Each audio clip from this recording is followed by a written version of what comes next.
आजकल अगर किसी का भी हेयर लॉस होता है तो सबसे पहले डॉक्टर्स कोई प्रोसीजर अगर रेकमेंड करना हो तो बोलेंगे पीआरपी करवाओ या जीएफसी करवाओ।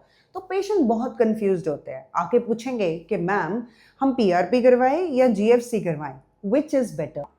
आई am doctor Aman Dua, dermatologist and hair transplant surgeon of over 23 years experience. And आज मैं आपको बताऊंगी कि वेदर जीएफसी इज बेटर और PRP is better.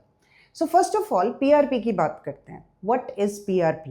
PRP is a short form for platelet rich plasma.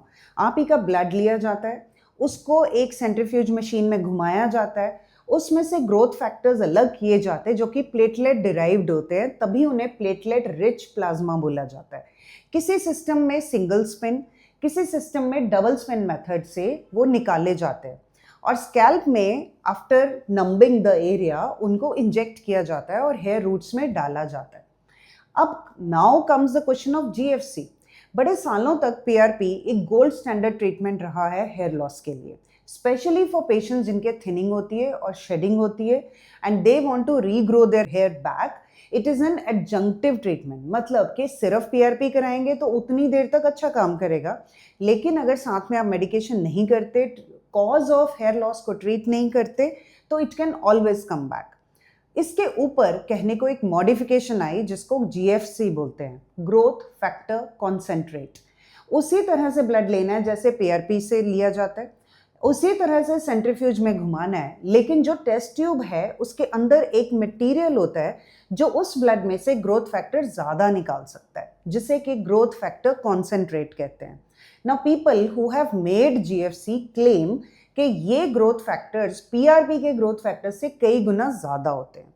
There is no way to prove it, क्योंकि PRP में हम platelet count देख सकते हैं कि कितने गुना आया नॉर्मल ब्लड से, लेकिन जीएफसी में आप कहीं पे भी कोई रेगुलर कोई मॉनिटरिंग के हम देखें कि या तो प्लेटलेट काउंट कॉन्सेंट्रेटेड हुआ या कौन से ग्रोथ फैक्टर आए, उनको मेजर करने का तरीका नहीं है।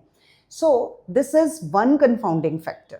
नंबर 2, जीएफसी का एक फायदा ऑब्वियस ये है कि पीआरपी बहुत लोगों को पेनफुल लगता है। GFC is relatively painless. बहुत सारे टाइम में लोग उसको लोकल एनेस्थीसिया दिए बिना भी अपने रूट्स में इंजेक्ट करवा लेते हैं without any pain, so it is easy. Number 3, जो अर्ली रिजल्ट है, यानी आपके हेयर लॉस हो रहा है, आपकी शेडिंग है, थिनिंग है, अगर आप जीएफसी पहले करवाते हो तो आपकी शेडिंग जल्दी रुक जाती है compare to PRP. Single sitting maximum 2 में shedding almost down to normal आ जाती है।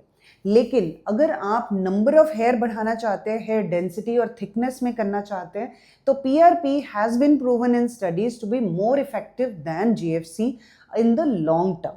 सो कहने का मतलब, अगर एक कछुआ और एक रैबिट की रेस हो रही है ना, तो कछुआ पीआरपी है और रैबिट जीएफसी।